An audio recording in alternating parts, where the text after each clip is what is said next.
And welcome in, you bleeders, to a new episode of Bleed Orange and Blue, an Illini fan podcast.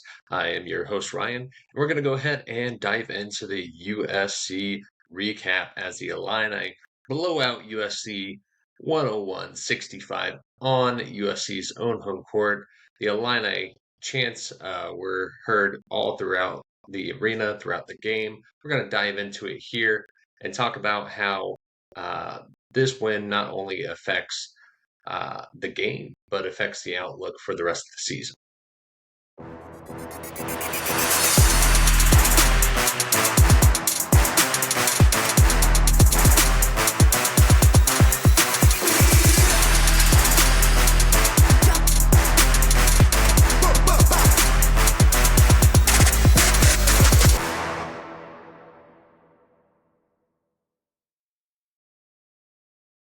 All right. And again, welcome into the Bleed Orange and Blue podcast. We're going to go ahead and recap that blowout win the Illini had against USC. Offense just looked phenomenal. Obviously, if anyone's heard anything about this game, they had the highest efficiency rated offensive half in Ken Palm history. Not surprising coming from this group, since they are also the highest rated of offensive efficiency in Ken Palm history on the season at over 132.3 right now. Easy to be number one in the nation when you're number one in history as well. So, going to go ahead and dive into this, talk about some key points that led the Illini to this easy West Coast victory here. Talk about some things that love to see, maybe some other things that could have been a little better in the game, to be honest. And not much to nitpick on this one. Let's be very clear. Also, want to dive into a couple things I noticed throughout this game. Now, I'm not going to lie, I fell asleep watching this game because we were just in the driver's seat and everything was just running so smoothly. It just put me to sleep in the second half of that game. So I think we were clearly in the front runner over. I think we were up close to 40 at that point once I finally dozed off. But got to dive into the Illini hitting my key points going into this game, and that was playing our game, rebounding the ball, not turning the ball over. We did foul quite a bit in this one comparatively to what we normally do, which was a concern of mine. USC does a great job drawing the foul, just like the Illini do. But fortunately, they were not able to capitalize like the Illini were. The Illini blew out USC at the line alone, 24 to 20, 24-26 for the Illini, shooting 92% from the line in this one. Love to see it. Honestly, we have a couple other games this season that if we had shot like that from the line, we would have a few more wins and be looking at a probably number one seed overall. But USC shot 12-20 from the line. We let guys that got to the line were not their greatest free throw shooters, which was fine. We obviously had a little bit of a leg up with Chad Baker-Mazara being out of this game. That definitely helped the Illini on the defensive end. Elijah Arenas being sick didn't hurt either, which he only ended up playing 18 minutes in this one, going 2 of 7 from the field, 4 of 6 from the line, had 3 turnovers. So that was another aspect of this game. The Illini did turn the ball over a little bit for us, but nothing above average. I think we averaged close to about 10 a game.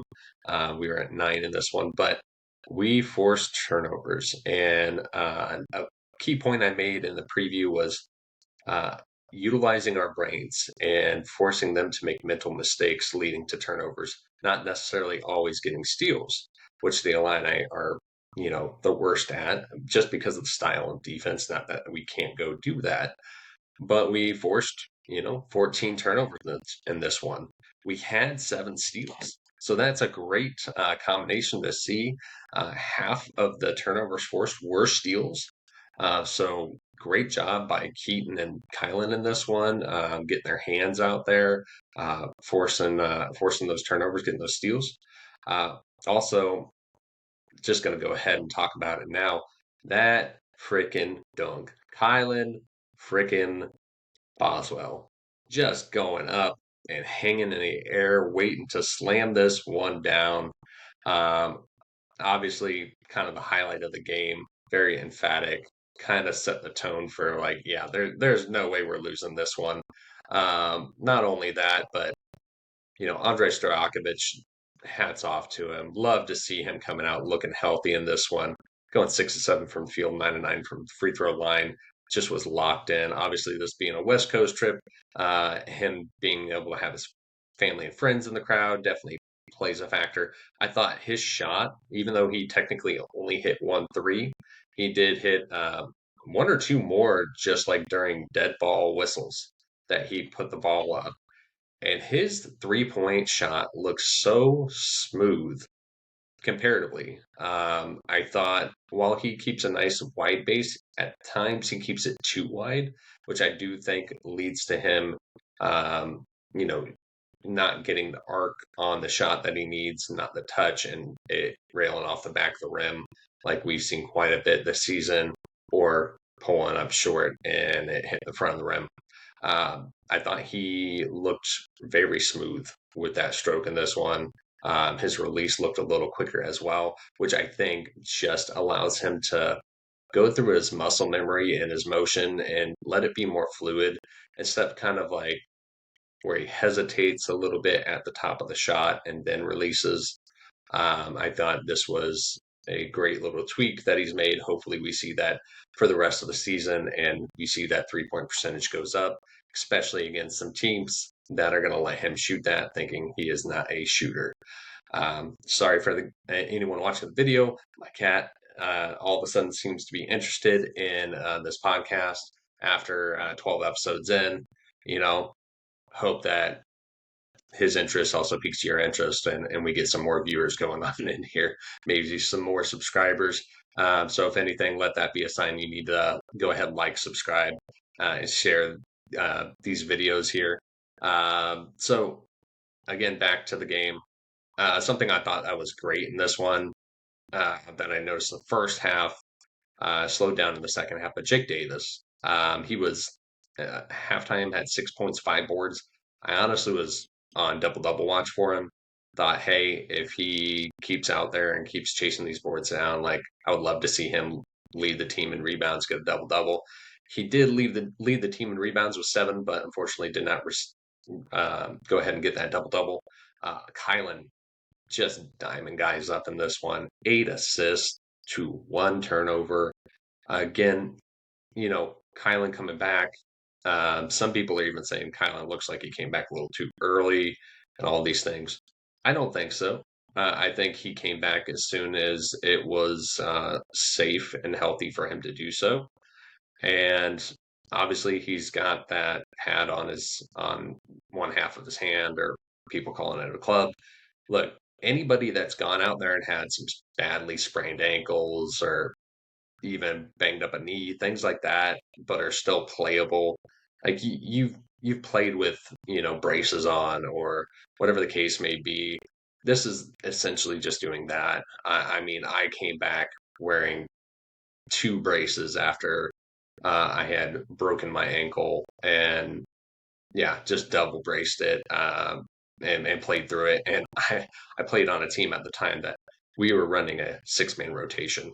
So definitely understand some of the Illini's woes in regards to injuries and whatnot that they faced and running smaller lineups and being exhausted. And then also playing through having a brace on things that aren't necessarily comfortable. So hats off to Kylan. He shot a few more threes in this one than I would have preferred. Um, I think, he kind of had that one that he shot. We got the offensive board, ball ended up right back in his hands, and he was like, hey, I'm open again. Like, I barely just missed that shot. Let me try it again. I didn't hate it if he had hit it, but unfortunately he did not. I have noticed that probably that pad is not allowing him to really kind of cock his hand back into that full shooting position from 3, so he gets a full fluid wrist movement into his shot. Just as a little breakdown for you, but he still looked good. I mean, loved what he was doing. 12 points, 8 assists, 5 boards, 2 steals, 1 turnover, 1 foul. I mean, he just went out there and got it done and did it at a high level, even if the shot wasn't quite there. So definitely glad to see that. Keaton having a quote unquote quiet game, 10 points, 3 boards, 4 assists, 2 steals, a block. I mean, if we're facing off against Michigan and he has that stat line, yeah, I'm concerned with the outcome of the game. But with this, they focus their defensive game plan around him, as other teams are going to do. And instead of trying to force things, again, he just let the game come to him as normal. He only shot 1 3 in this one, and that was a half court heave.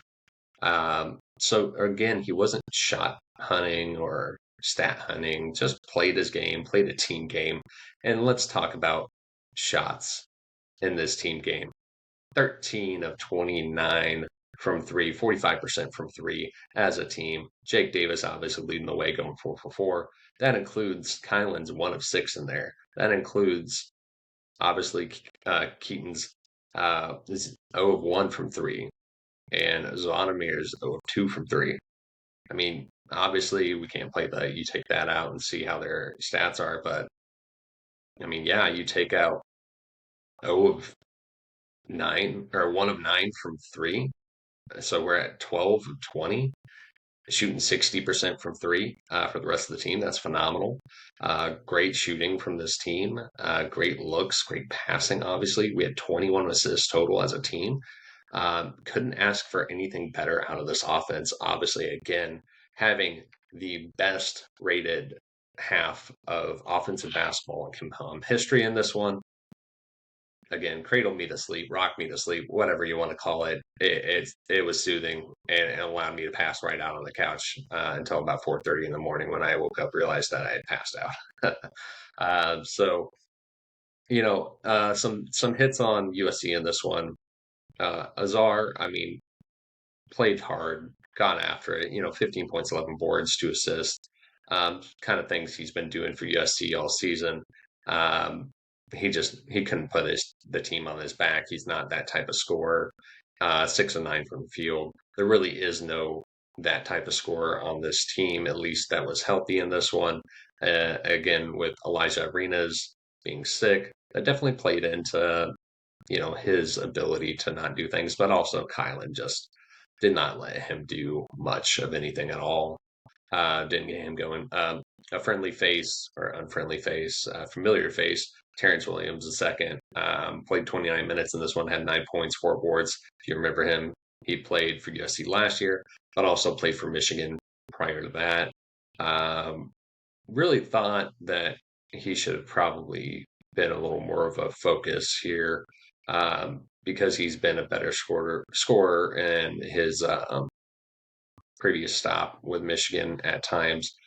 So thought it would be an opportunity where, hey, maybe he steps up in this one and makes the game a little more interesting. Again, love to see Illinois' defense is, slowly working its way up. After this game, we were at 23rd in KenPom. Right now, we're 24th. I think we're going to just see that creep up more and more as the remaining few games in this season, as well as the Big Ten tournament. Yeah, I mean, we can complain that Merck got 2,000 sat in the first half. That's my biggest complaint. Maybe Tomey not hitting the boards as much as I feel like he should have coming out in this one. Again, great team game. Hitting the boards. We won the rebounding battle by 11. Could have been more, to be honest. Shot the ball great. So not much, again, to complain about. The attendance in this one was 7,327, and it felt like there was about 4,000 of Illini fans on there. Hearing chants of ILL, I, people cheering for Nuggets in this one. I mean, talk about showing up. So hats off to all the Illini fans that either made their way out to LA for the game or happen to be in the area and made sure to show up and show out for our Illini in this one. So, also saw and I haven't seen Kelly Pfeiffer as an officiate for us for a bit. Maybe I've just overlooked him, but I used to have a lot of issues with his officiating in the past. Not gonna lie, he was on that list like Jeffrey Anderson is now. But I think he actually called relatively good game. Um, the officiants overall did a decent job in this one. So again, nothing to complain about there. So that's always great. Uh, does Keaton always get some calls missed that he should be getting comparatively to some other guys in the conference? Absolutely. But again, nothing to throw a fit about, nothing to be upset about in this one. We came out very, very easily in a win. So definitely glad to see this. Glad to see the whole team healthy and together. I think that energy was just phenomenal amongst the team. I think it's going to continue on, and I think we need to keep in that mindset. Also, with UCLA coming up here this evening, the last thing we want to see is that energy falter because we're looking ahead to Michigan or maybe getting a little tired. But it sounds like the team actually got to go out to dinner the other night and they just had a good night together, joking and being relaxed. And I think that's exactly what's great about this team is they have a togetherness, but they can relax, they can ease tension. But when it comes to getting on the court, they put that game face on and get after it. And that's the exact type of team you want, especially heading into March, hopefully a deep run into April, as we all hope a national championship title and hopes for this team. But again, we have to take it one game at a time. We never know what can happen. Obviously, phenomenal offense. Our defense is getting better. Um, I can't wait to see how this UCLA game goes. I think if we come out and do something similar to that we did to USC, um, it's going to have a we're going to have a great energy heading into that Michigan game with Morez Johnson Jr. Obviously, going to be in the house. I'm sure his daddy will also be there as well. And will probably not be receiving the nicest of response from the Illini fans, just how tumultuous that relationship ended and some of the little poking and prodding and immaturity that happened after he decided to transfer. And he's had a great season. Hats off to him and his ability. We all saw his ability. We all saw him being able to do that. Wanted him to do that for the Illini, obviously. He chose otherwise. And let's just hope that Daddy Brad keeps owning Michigan. And Morez Johnson Jr. gets to feel some of that pain. It's going to be a great game, obviously, but can't look too far ahead with UCLA and Mick Cronin doing all the things he's doing and probably getting reprimanded by his boss with the apology we all saw come out that did not seem like much of an apology, in my opinion. I'm not going to say that he wasn't apathetic to how he acted or anything to that reporter, but he also seemed like, hey, this is something I've got to go do now to keep my job. Um, I think he's on a hot seat.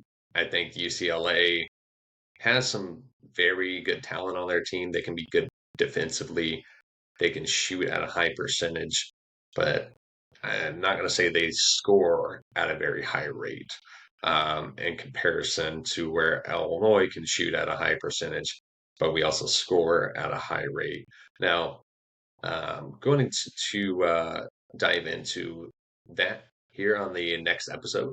I'm going to do a nice little preview with UCLA and put this book away for USC as much as it makes all of us smile to maybe go back, look at that box score, see that score one more time. So do want to thank you all for checking out the Bleed Orange and Blue podcast. Again, I am your host, Ryan. Please like, share, subscribe. Follow me on Twitter. You can also, or X, I'm probably never going to call it X. So just be used to that. But follow me there. Follow me here on YouTube, Spotify, wherever you want to out of those options. I like to share different content. Also share, other writers and content creators out there that is Illini based on that Twitter page. I like to, share the love. There's some phenomenal reporters out there that I get some of my topics I talk about here.